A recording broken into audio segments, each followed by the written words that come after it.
Everyone. तो जैसा कि सर्दियाँ शुरू हो गई हैं और सारे कामों की रूटीन में चेंजिंग आ गया है। स्कूल का टाइमिंग भी चेंज हो गया है, आधा घंटा लेट हो गया है और बच्चों को भी सुबह उठना भी मुश्किल होता है और ठंडियों में थोड़ा समय बढ़ जाता है। यहाँ पर हो गया था लंच पैक और अभी थोड़ी देर में उसका पैक करूँगी। तो यहाँ पर फिर मैं बाहर का मौसम दिखाती हूँ।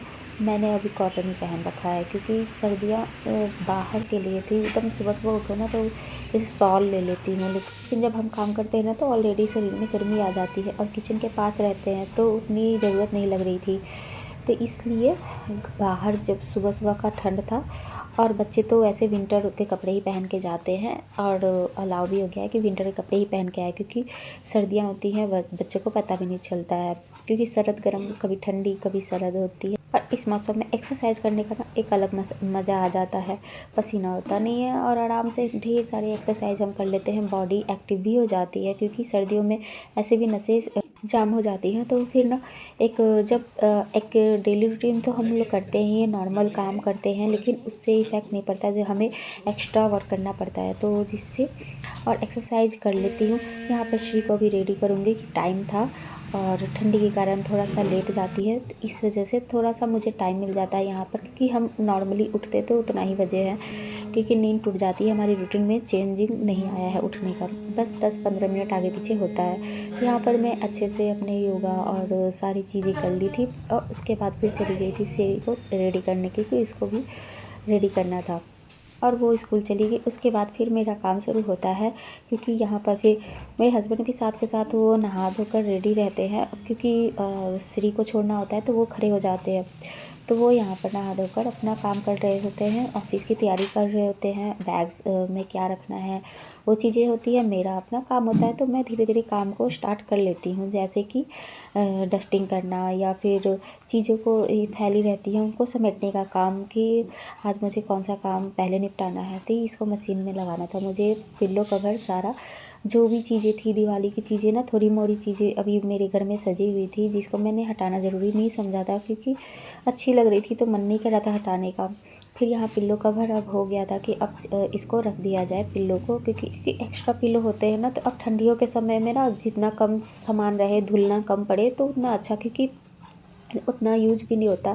तो इसलिए और इसको ना मैं हैंड वॉश करने के लिए सोच रही थी, क्योंकि इसके रोएं जो आ जाते हैं वो ख़राब होने लगते हैं। फिर पिल्लो कवर, फिर जैसे गेस्ट आते हैं आपके घर में तो कुछ नई चीज़ें भी आपको स्टोर करके रखनी पड़ती हैं, तो ये सब चीज़ें उस समय यूज हो जाती हैं। नहीं तो आपका पहले से ख़राब है तो वो अच्छा नहीं लगता देखने में। 1-2 बाहर बस रखती हूँ, बाकी सबको मैं पिल्लो को, उसे कवर को अंदर रख देती हूँ, कुशन कवर को।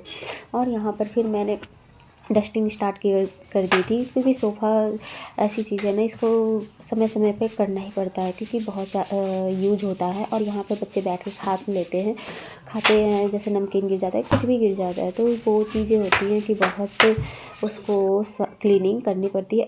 और यहाँ पर फिर मैंने जब ब्रश यूज कर रही थी तो टेबल में से भी देखो इतना धूल उड़ रहा था, पता नहीं चलता है हमें, लेकिन धूल होते हैं या छोटे छोटे बाल होते हैं वो जाके चिपक जाते हैं। तो इसको 1 दिन पे 2 दिन पे ये तो हमारा डेली रूटीन में रहता है कि इसको करना है।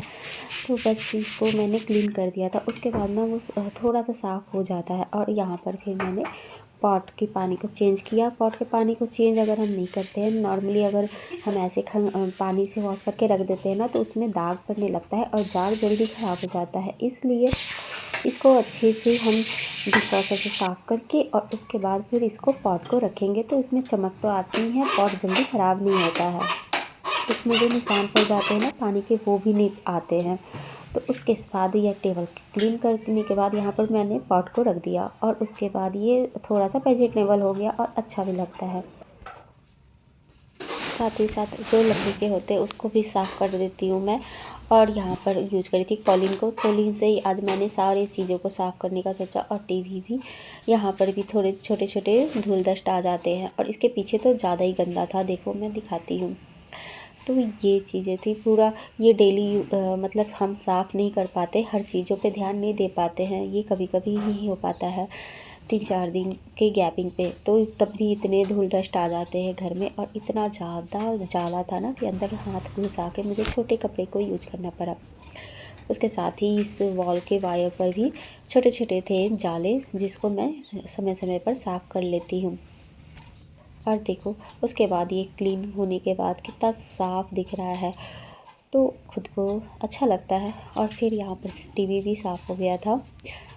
घर में इतनी सारी चीज़ें होती हैं ना कि आप हर चीज़ पे आप डेली काम नहीं कर सकते हैं कि, और इसलिए कभी कभी कोई चीज़ जगह हमें ढूंढ लेनी होती है कि हमें आज इस जगह की डस्टिंग करनी होती है। लिविंग मेरा रूम इतना बड़ा है ना कि मैं हर चीज़ पे ध्यान भी नहीं दे पाती, क्योंकि छोटी छोटी चीज़ें बड़ी चीज़ें इतनी ज़्यादा हो जाती हैं कि समय उसको साफ़ करते करते ना टाइम बहुत ज़्यादा हो जाता है। और फिर नॉर्मल झाड़ू पोछा तो रहता ही है, तो इसको हम बाँट के करते हैं। जैसे कि कभी सामने के पोर्शन को कर दिया, कभी साइड के पोर्शन को कर दिया, इस तरीके से मैं कर लेती हूँ।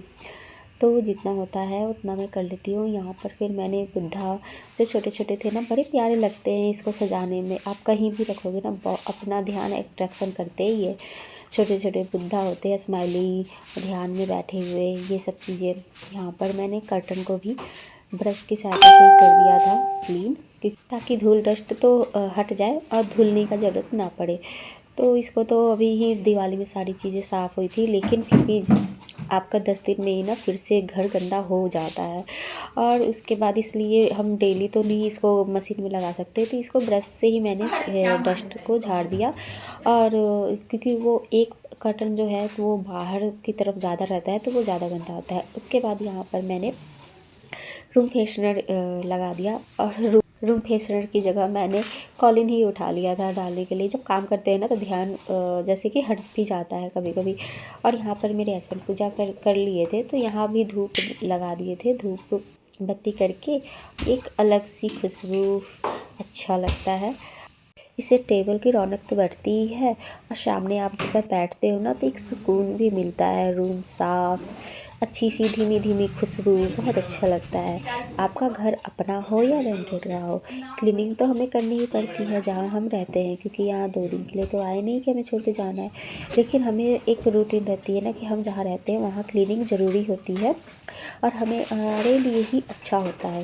ये साफ़ सुथरा घर में आप देखो, आप रहोगे तो आपको एक अलग एनर्जी आएगी, आपको सुकून भी मिलेगा, क्योंकि उस घर को आप यूज़ करते हो। तो क्लीन करने का पर बच्चों की कुछ चीज़ें थी जो मुझे समझ में नहीं आई थी कि मैं फेंकूँ या रखूँ, क्योंकि वो फिर आके ढूंढने लेंगे। हमारे लिए वो वेस्टेज होते हैं, लेकिन उनके लिए वो यूज़फुल होते हैं। तो एक बोतल में उसने गोलियाँ रख रखी थी, तो वो मैं सोच रही थी ख़राब बोतल फेंक दूँ, लेकिन उन्होंने एक सीक्रेट रूम बना रखा है। जैसे मोबाइल में देखते हैं तो कुछ कुछ चीज़ें वो क्रिएट करते हैं, बनाते हैं, जो हमारे लिए तो बिल्कुल भी वो मतलब की नहीं होती है। लेकिन फिर मैंने छोड़ ही दिया। मैंने कहा फिर आके रोएंगे कि मम्मा आपने फेंक दिया, इसलिए मैंने छोड़ दिया।